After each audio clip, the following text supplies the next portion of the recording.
All right, good morning and welcome to another episode of RoadFS Detail Memoirs. I'm Jody Cedric, and every week we get together to meet with the movers and shakers, the detailers, and the suppliers and vendors in the detailing world. And my partner is? I'm Rod Pusey, and every week Detail Memoirs is sponsored by Road Field Service, the longest standing detailing software on the market, and there's a reason for that. So thanks for joining us. Yep, and we're really excited. We have probably some of the biggest names in the industry with us today. We have Chris Evans, author of Detailer's Dictionary, and former IDA president, Mr. Jonathan Munsell. Good morning, gentlemen. Good morning. Good morning. How's it going? We're doing great, man. We are super excited to meet with you guys because this is kind of a unique version of RoadFS Detail Memoirs, because usually we kind of go into the history and how people came into the industry, but you're so well known. And what's exciting is you guys are on to a new venture together. And so, Jonathan, you've been named the new CEO of Pronto Wash, and Chris is going to be your right-hand man. So let's talk about that new venture with you guys. Sure. It's been in the works for a bit. I don't know if you guys are familiar with Pronto Wash, but Pronto Wash it's a large established company. It's been around a long time. The Pronto Wash brand itself is in over 350 locations all across the world. And it really took steam in the past few years here in the United States. And I was reached out to by them at the end of last year. And they'd asked me to come and kind of consult for them and kind of give them an idea of where they can go and how they could improve their business. They had kind of plugged in with me on Detailer Insider Secrets. And when I was the president of the IDA, they were kind of just like taking it all in. And they kind of reached out to me and said, hey, if we took your system and applied it to our business, how would that work?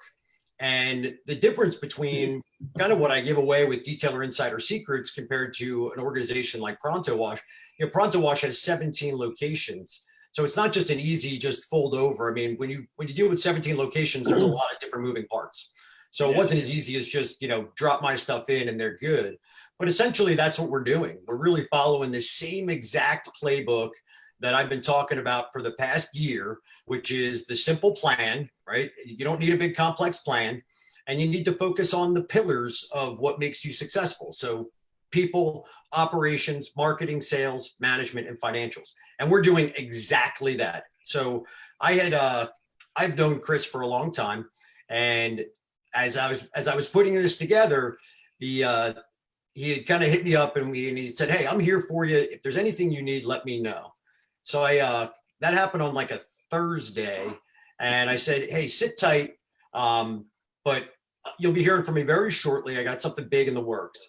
And I called him up the next day and I said, okay, are you ready to do this? He's like, hey, I'm ready to do whatever you need. I'm like, okay, you need to pack and you need to start moving towards Florida. He's like, what do you mean? I'm like, literally, like pack a bag. You need to be in Florida on Monday. And that was on Friday. We met in Miami on Monday, and Chris took over all of the Southeast Florida. So he has 7 locations between Boca and Miami that he's responsible for. Wow. So kind of explain to those folks out there that haven't heard of Pronto Wash exactly kind of what it is, what the services you guys offer, and kind of what makes you different than other folks. So Pronto Wash it's different than what I'm probably known for. I'm probably most known for growing Spiffy. So we had built Spiffy. That was kind of my biggest project for the past, in this decade. I had spent working and building Spiffy, the largest mobile car care provider in the U.S., in the world, really. So the model is actually they're very different. They're similar in some ways. Pronto Wash operates from fixed sites. So in most cases, they operate in either mall locations or airport locations. So we have, Portland, San Francisco, Denver airports. In Tampa, we have 4 fixed site mall locations, 5 in Miami, 2 in Boca. So they've always operated from this base of a mall. where when we did Spiffy, we would go in and we would put the base, in the center of a city and operate from there. Well, when we were out in Los Angeles, we realized that that model is good, but to work from a centralized hub in a place like Los Angeles and try to get from, say, El Segundo up to North Hollywood, at 4:30 in the afternoon is just brutal. So we had the idea back then to have satellites, but we never actually implemented it. So then when the Pronto Wash opportunity came along and I saw what they were doing with these fixed sites around the city, I said, hey, why don't we keep the fixed sites, add mobile units to it? If anybody knows me most, I'm known for mobile operations. I said, add mobile units to each one of these. And basically, instead of having a hub and spoke model, we now have satellites around a city. We can get anywhere in 10, 15 minutes.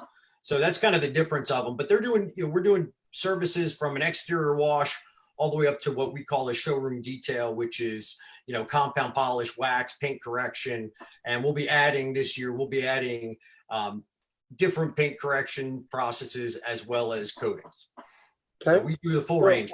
Automotive only? Do you guys, because of the locations you've mentioned, you guys doing marine as well? We have some marine opportunity. We don't do a lot in it, but like I said, we're in Florida mostly. So the company is based out of Tampa. So, there's just a ton of boats. So we get called on to do boats. It's not a primary focus of ours today. And again, the world is slightly different today than it was a month ago, 2 months ago. Just a little bit. I'm sure it is. Yeah. So, marine is not a big part of our business today, but it's certainly a line item that we could expand upon exponentially. Awesome. So as you guys are moving forward, the one thing that you're really known for, Jonathan, is creating systems. And I think that's the one thing, people that are tuning in to us is the one lesson that I've gleaned from you over the short time that I've known you is you are really, really big on implementing a system that streamlines your process and makes you in that discipline. It enables you to be more profitable and it also makes you more scalable. So let's talk about that. How do you see that, not only in the Pronto Wash realm, that's a tongue twister, but also for the guys that are trying to scale their business to the next level? Yeah, the core of anything that I do, and I've been doing this a long time in multiple different businesses that I've built, it's always systems is the foundation of what you do. So whether, when we'll use people as an example. So people, right? You have to hire, right? So there's a recruiting process. So you got to recruit, you have to screen those people. You then have to interview those people. And now we go to video. We use Zoom to interview people all the time. And then you're sorting them in or out. But all of that is a system. It is literally a checklist. It is a system. We can process things much quicker. That same system, when you look at scale, it doesn't matter if I have 10 job openings across the country. It's the same exact system. So Right. Whether you're an individual detailer working in a single shop and you're looking to hire, or you're us and, when we kind of come back out of this current situation that we're in, we'll onboard 100 people in probably 30 days. That system is the exact same system that the single detailer would use. So that's just one example, but every single piece of your business needs to be systematized. So that's kind of the core. And Chris is seeing a lot of that now. Right now, Chris is spending a lot of time working on taking the systems that I've built and making them kind of Pronto Wash friendly. So Chris, talk a little bit about the systems as you go. Yeah. Well, like Jonathan says, scaling, if it's something small or something big, it really doesn't matter.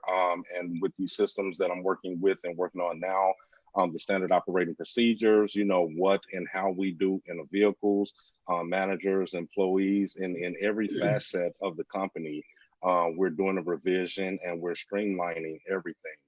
And with the success systems techniques that we're using, it's just easy. It's so easy to get in and go directly to what you're looking for. You can find information at hand.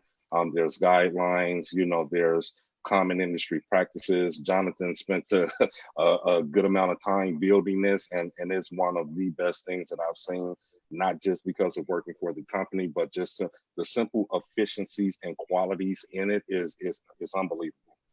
Yeah. So And I think that's probably one of the reasons that, Chris, when we've talked to you, or Jonathan, when we've talked to you, that we kind of mesh, because, you're looking at it from the business standpoint and all of that. And then we've been looking at it for a number of years from the system standpoint of, processing the car and always having the same process that you go through. As a detailer, you usually go through that same thing. It's whether you start with the outside or you start with the inside, you open the trunk, you open the doors, you pull out the floor mats. Everything has a flow that you do through it.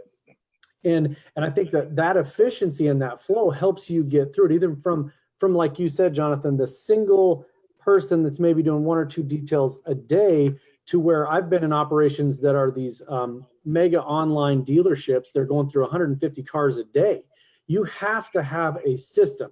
The car comes in, it's processed by this group. It goes through the basic wash. It gets inspected. It moves on to this. If there's paint touch up, it goes over here. I mean, you cannot just kind of haphazardly do that. And so we try to do the same thing with our systems, where how do we make a electronic system as efficient as possible to make sure that the car is processed and the information is gathered, so that at the back end of this, you can do analytics on that, and you can do it in a way that you can say, okay, this worked, this didn't work, this is making me money, this isn't making me money. And I always think it's interesting when we talk to a client that's had our system for over a year or so, and we look at it and we look back at the reporting, and they'll be like, well, I've got like 5 other services in there, but they don't show up here. And I'm like, that's because you haven't done them in a year. You might want to look at that. If you're not doing that, if you're not performing that service at all, maybe it's an add-on, and you add it to an existing service as an add-on instead of trying to offer it by itself. Yeah, I mean, I agree wholeheartedly. It's if the system is simple and the system is well defined, the biggest thing whenever I go into a new company, I always see it. There's always that person that, like, they know what the system is and there's a procedure in place, but they're always like, oh, but I do it this way. And the biggest thing with that, of the I do it this way guys, it breaks down a lot of other systems. So at any one of our locations, we can be processing, anywhere from 6 to 8 vehicles at a time. But if they're following the process, I can tell where every one of those cars is just by what they're doing and where they are on the vehicle. Right. And it allows us, at sometimes you got to jump in and help. Well, if they're doing it their way and they're bouncing all over the place, you can't even jump in and help them efficiently. You get sucked into their mess. But if they're following our system and they go around, we call it a cyclone, they're going around the car and doing all the processes. I know exactly if they're vacuuming the passenger rear seating compartment, I know the next thing to do, and I can jump in and on the front and help that person, and we can continue to go. We're really big about one person per vehicle per service. A lot of guys, when they have multiple hands, they have multiple people touching a vehicle. We find, when you process, tens of thousands of vehicles a year, we find that that's a single point of failure. For every time we have a customer complaint, we can always go back to a system and we say, well, how did that happen? How did we miss that, the windows on the passenger side? And it's the old, oh, well, he was over there and I was over here and I thought he got it, but he didn't get it. And you miss stuff. So one of the core functions of our system is a single person per vehicle per service. Yeah, I don't think you can emphasize that enough. The best example I've got is in my younger days, and this is 100 years ago. I was a mechanic, ASE certified mechanic, and I had someone help me put the wheels and tires on a car, and 20 feet out of the shop, we lost a wheel. Oh. And it was because, I thought you did that one. And I'm like, no, you were on that side. And it was absolutely because I'm at that point, and I was 20s. I was like, that's it. I'm never letting a car roll out of here without me physically checking every single lug nut on that car. Because it's a nightmare when you see customers' car pull out, hey, thanks, have a nice day, boom, and the wheel goes past them. How much did that just cost us? So yeah, absolutely.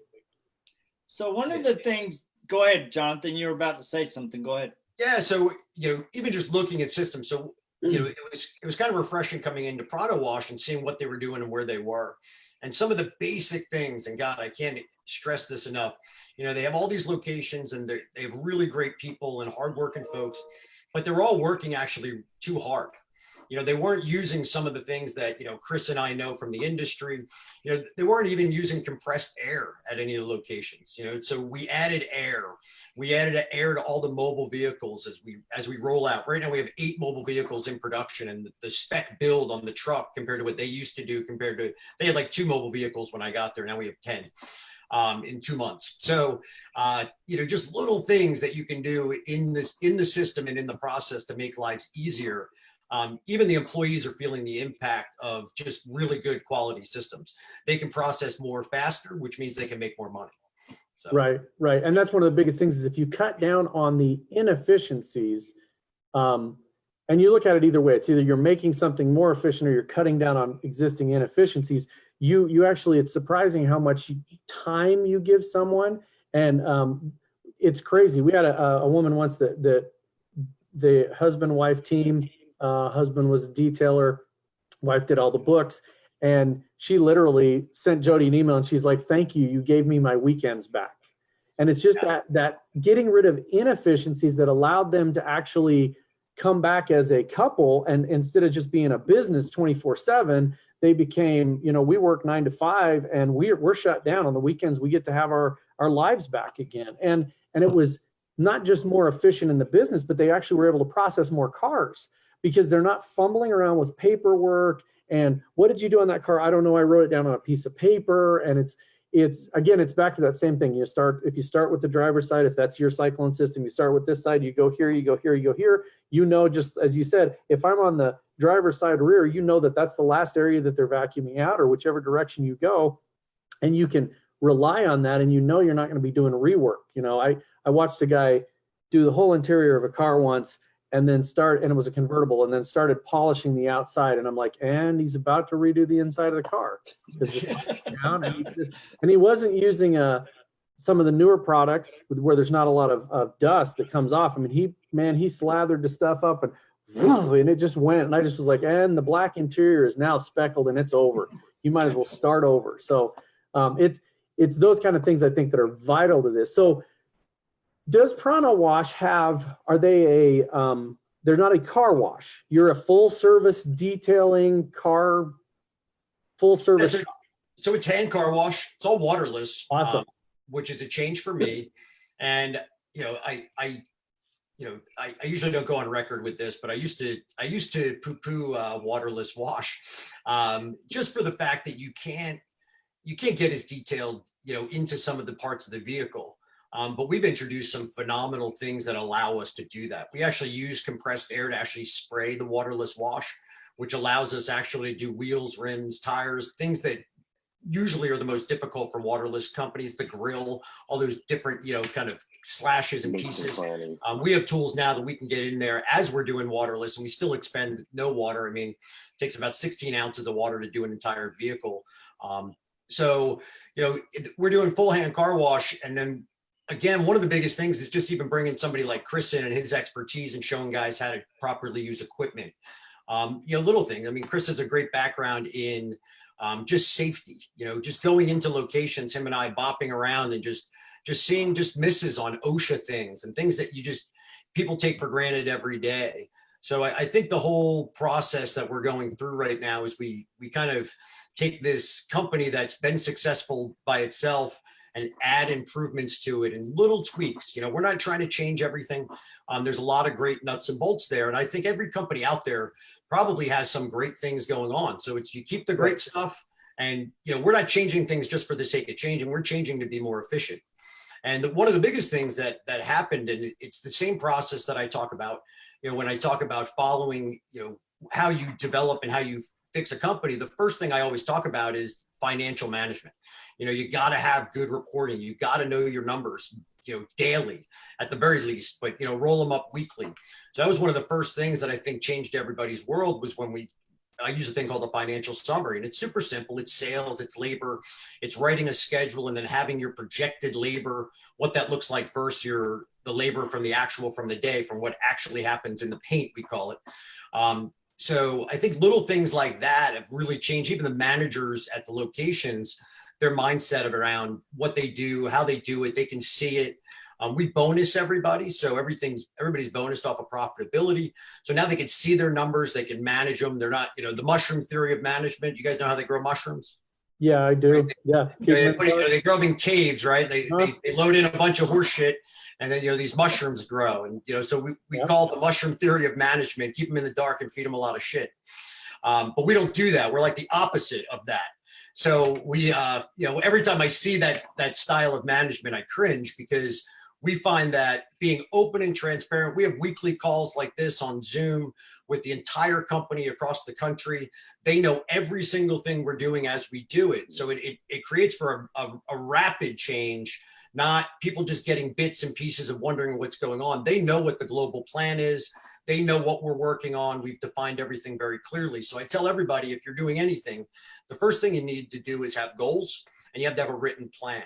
And, currently we're in the middle of, COVID-19 and the lockdown and all this kind of stuff. I tell everybody, there's no better time right now than to, I have a new thing called FYS, fix your shit. There's no better time than right now to actually fix your stuff. So, that was one of the things that when this happened, we didn't freak out at all. We looked at it as an opportunity. Before, it felt like we were driving down the road at 80 miles an hour and we're on the hood of the car trying to change the headlight. And we actually got to pull the car over, take a walk around it. So even though that, we've had a significant drop in revenue, it's actually, I think for everybody out there, this is the time you need to work in your business or on your business, not in your business. Right. So you don't have a buffer and a polisher to pick up. What can you be doing?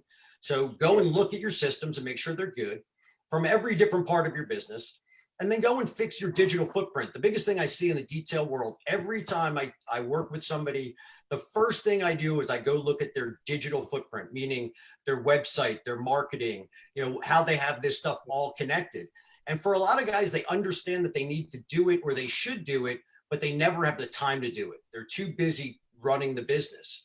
So if you're out there and you're trying to think about what to do, go and look at your systems and procedures. Make sure that your digital footprint is connected as well as it can be. Your website's connected to your Facebook is connected to Google. And if you can loop all those things together, when we come out of this, you'll be in a great position to really hit the gas and go. Oh yeah. And it's amazing, because when this first started happening, Jody and I were the same way. It's funny.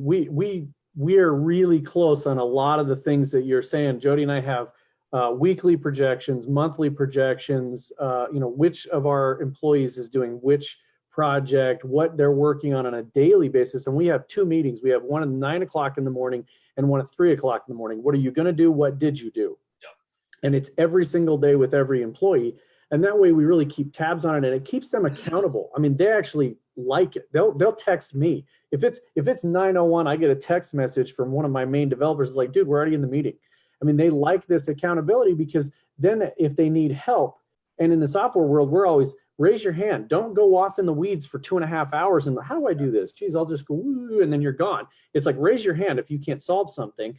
It's the same way in the automotive world. I mean, I see more people now reaching out and sending pictures going, hey guys, I got this boat issue. I got this thing. It's a non-shiny surface. It's got that porous. How do I clean it without taking the sand, and people reaching out and helping each other out. And I think that is really a key indicator of what we're going to see in the future.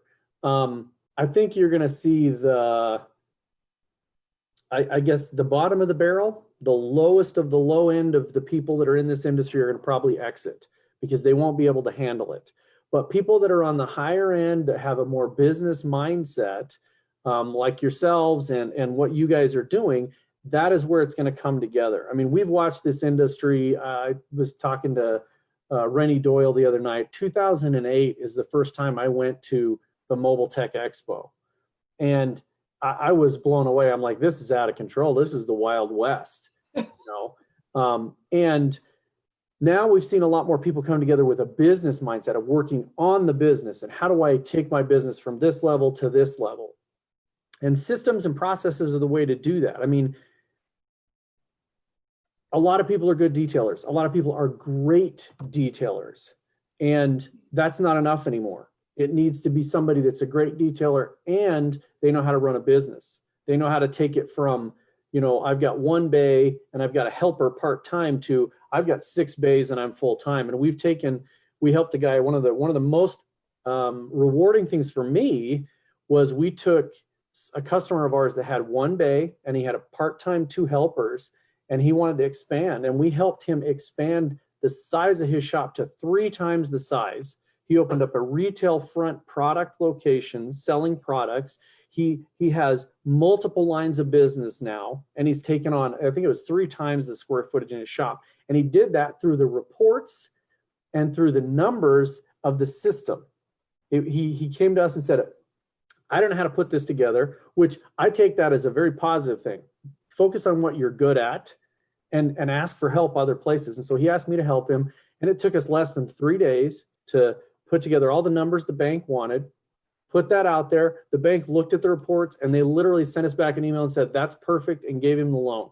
And that to me is a success story, because you can now grow your business with the numbers. Like you said, the goals, they have to be measurable. And then you have to be able to show that you've met the goals and adjust as you go. You know, when COVID hit, everybody's goals changed. And if you didn't change your goals, if you didn't say, okay, we got new goals, then you're doing it wrong. You have to reassess, relook at those goals, replan. Like you said, look at your numbers. I preach to Jody all the time. I don't know if you saw the smiles when you said, look at the numbers every day, but I preach to Jody and the team every day. Where's the money going? Where's it coming in from? And how can we adjust the dials to get us to where we want to be? And you've got a 1-year plan, you got a 5-year plan, you got a 10-year plan, you've got all these things you put in place, and then you readjust and realign those along the way as new things come in. So I have a question for both you guys. Yeah, and it's kind of unique, I think, to your leadership opportunity. Is most companies, I think, when I look at them, they're growing the business. You're actually coming in as a new authority, a new manager, and you're trying to bring in an augmented vision. You're not trying to replace, you're trying to build on the foundation that it's already been there. So what unique challenges from a leader's standpoint and perspective is that presenting to you guys as you're trying to come in as this new team to motivate, inspire, and get everybody behind your vision? Because I think that's really key. Whether you're a small guy or a big guy, how do you get people to rally around your vision for where you're trying to take them? Jonathan, I'll go first if you don't mind. One of the things, honest to God, is it's mindset. You know, if a person has that, the aptitude and the mindset and the passion to feed their families, to learn something new, that's pretty much where it all starts. So getting familiar. I mean, when I first got down here, me and Jonathan were, you know, as he says, bopping around. We literally took time, you know, with some of the managers and spoke with them on a one-on-one basis, some of them together, just to get a sense and a feel of where they were, where they wanted to go, what their goals were, individually, not just within the company. So it all started with mindset. And from there, some of the systems and processes that we've been implementing has been phenomenally received. A lot of just the other day, training one of the managers on a few processes, his response was, I love this. I've never had this. You know, the little bit that I did get, it wasn't enough, and I didn't know how to ask. And I was so impressed by him that he was even able to admit that and to share it. That was so unbelievable to me. And what should have been a 20-minute training, it turned out to be 2 hours, almost 2 hours, because it was just questioned. He was attentive, he was hungry, and you seen that passion come out in him. And that was one of the first places that we both started with, was getting to know the people that we're working with, you know, and it wasn't a superiority thing of, you know, this is who we are, you know, it was a, you know, hey, we're here to help, we're here to grow. And of course, it takes a little bit of time and rapport and a few certain other things. But along the way, we're not talking about it, we're being about it. We're not telling, you know, our people, you know, this is what we're going to do. You know, they're seeing it. You know, they're seeing us jump in. They're seeing us answer the phone at 4:30 in the morning or 2 o'clock in the morning, with a question to them. It's like, hey, I'm asleep right now, but if it's important enough for you to call me at 2 in the morning, I'm going to answer this call and I'm going to sit up and I'm going to give you as best of my attention for 2 o'clock in the morning. But we are there and we answer our calls, we answer their questions, and we walk them through and we guide them in things that they don't understand. And what we're seeing is that there's more and more question asking, when even if they're unsure or uncertain, they definitely don't have a problem. They're not as reclusive as they were before. Now they're opening up, they're sharing, it's just unbelievable. But it all starts with mindset. We believe in them just as much as they believe in us. And that's kind of been the beginning of the rapport and the relationships that we've been developing within Pronto, and it's been working great. So that's what I have. I'm going to turn it over to Jonathan. Yeah, we move pretty quickly. I have a background of really rapidly getting things done. So a lot less, we've told them everything we're going to do, but it's like Chris said, I'm from Missouri, it's the show me state, right? So it's, at the end of the day, not only are we talking about great stuff and making their lives easier and better and then making more money, we're implementing those things. So we put in a completely new centralized booking system that didn't exist before. So we have a whole new customer care team that is all centralized. So now anybody can get the assistance they need in a moment's notice. Things like that we've talked about it, but then we've done it very quickly. For me right now, the coming in on the management side is, I've been doing this my whole life. I come in, I have a very systematic process on how I introduce myself. And like Chris said, first thing we do is we go and meet everybody. We find out what they like and don't like. And then we find out the biggest things that people don't like and we eliminate them, right? We make it better, easier, faster. But the next big thing for us is really about growth. One of the biggest problems we have in our industry is there tends not to be a very good path for progress or growth potential for people inside of their career. And people really want that.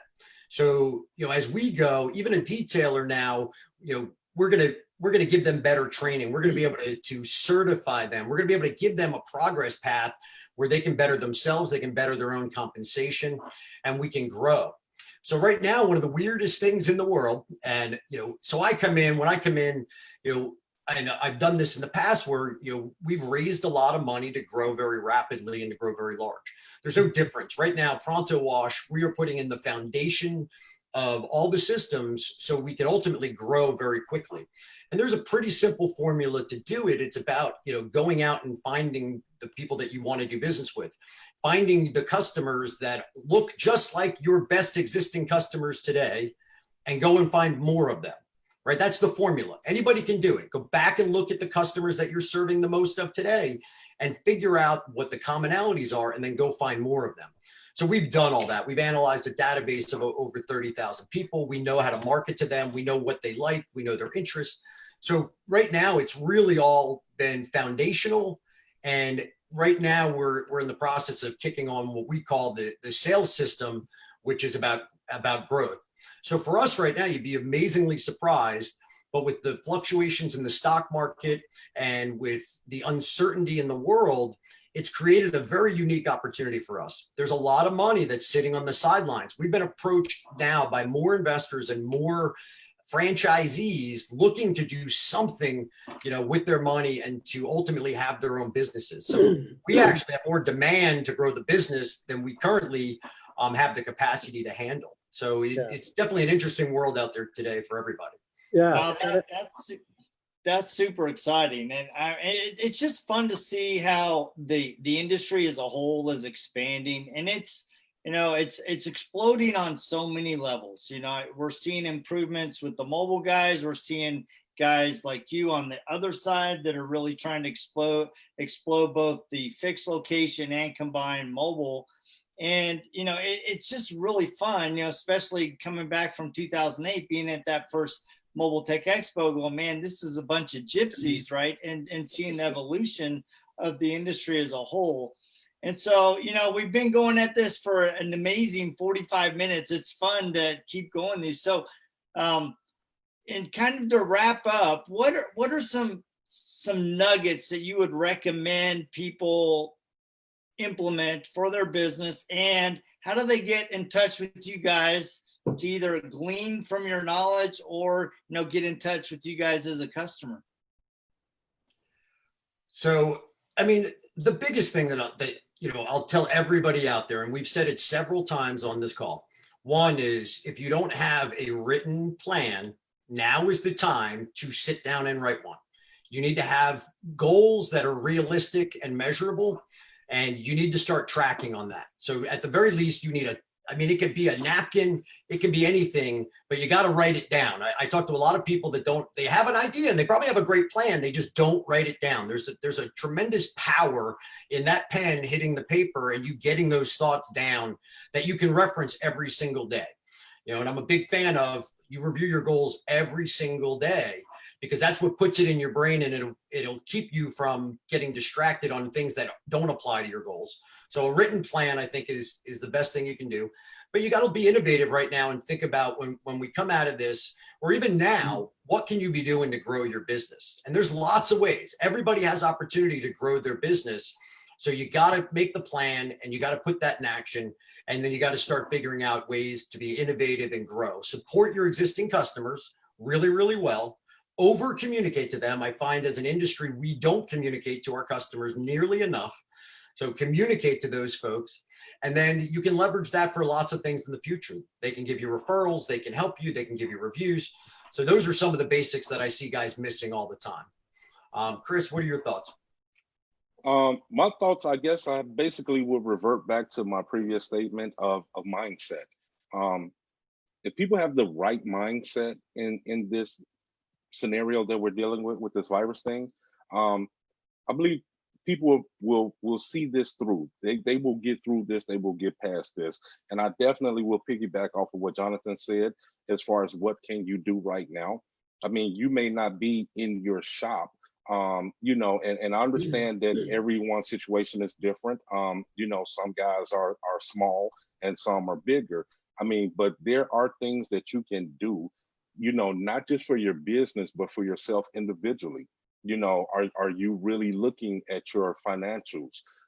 How you budget, how you manage, how you market, customer service, what's the efficiencies, the systems that you have in place to be more efficient coming out of this. Those are the things that I would focus on right now. And also paint by numbers. I'm sharing this to the world that I'm a big paint by numbers guy. It is definitely a good distraction to take your mind off of things, for a little bit.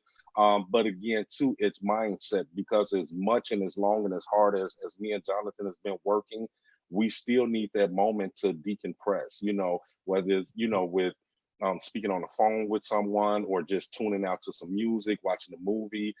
It's mindset. At the end of the day, I believe that a lot of beginnings and successes in the epidemic of this thing is going to be mindset that's going to get people through. So that would be what I have for people right now. Yeah.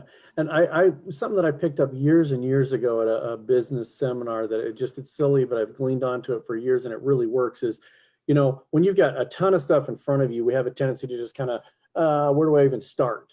And one of the things that's pulled me out of that is write down the 3 most important things that you can do in your life that day. It doesn't matter if it's business, personal, financial, kids, whatever. 3 things, write them down. And you find that you will kick through those 3 things and it will help pull you out of whatever kind of funk you're in. These are the 3 things I got to do. And you'll do those 3, and then you find yourself adding 3 more. Because now you've got those 3, and sometimes they're too big and you only get the first 2 and then the next one goes to the next day. But every single day I write down, and again, I agree with you, Jonathan, right here, you gotta, there's a power in doing that. Write it down and put down those 3 things. Jody and I have whiteboards all over everywhere, and every day we'll write those things down. And a lot of times they're the same thing.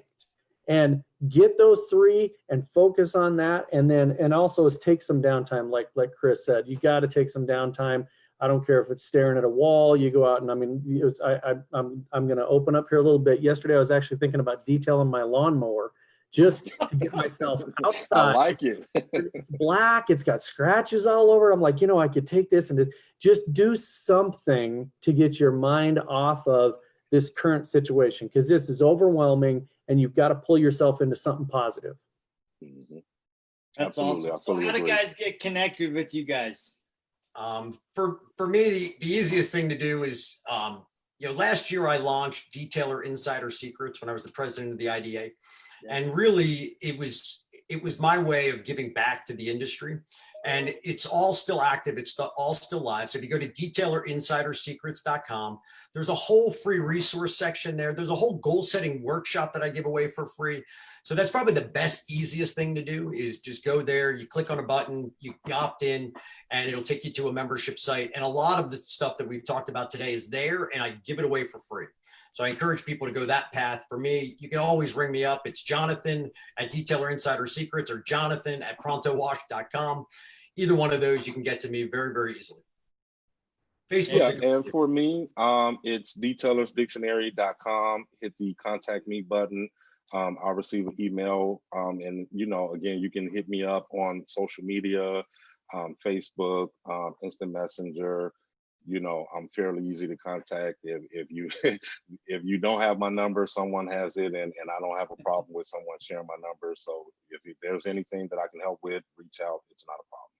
Awesome. Yeah, we say that sincerely. I got to tell you, one of the things I know about Chris, and Chris knows about me, when we say that we're here to help, I've never not gotten on the phone and spent time with somebody that wanted to understand more, wanted some help, had some real questions. So as much as we're busy and we have a lot of things going on, I'm busy, but I'm organized and I can take time out, and I will help anybody at any time. Do not hesitate to pick up the phone and reach out. That's awesome. Perfect. Maybe I not could 2 in the morning, but yeah. yes. Call Chris at 2 in the morning. I Yeah, heard you said 2, Chris. Yeah. I will Yeah. not be calling you at 2 o'clock in the morning. You can guarantee. Thank that. you so much for that. But I I would love genuinely to. appreciate we could that. talk to you guys all day long. This is something where we're passionate about people, raising their business to that next level. And we could go all day long, but we do have to end at some point. But well, That's guys, I awesome. appreciate you guys having us. I love what you guys do for the industry. You guys are rock stars. And I love tuning into all of your guys' shows. So anybody seeing this for the first time, absolutely tune into everything these guys put out. It is fantastic. And it's from the heart, I can tell. So I appreciate you guys. Thank you. We have a lot of fun. In fact, last week I was looking at the YouTube channel and I'm like, how many episodes have we done? And we actually busted over 75 and I'm like, wow, we've done that many. So yeah, it's a great time. We get to meet with guys like you that are impacting the industry. We want to thank you for joining us. And for those of you that are tuned in, thank you so much for tuning in every week. We do take the audio from this and I put it out on a podcast. So if you're on the road, you can listen to them and all of the past episodes. We have the YouTube channel and the Facebook Lives that we do every week. So thank you guys. Thank you for being our guests. And we will check you guys anytime. And thank you guys. Same bat channel just next week. Awesome, guys. Thanks. Have a good one. thanks See a you lot. guys. Thank you guys. Have a good one.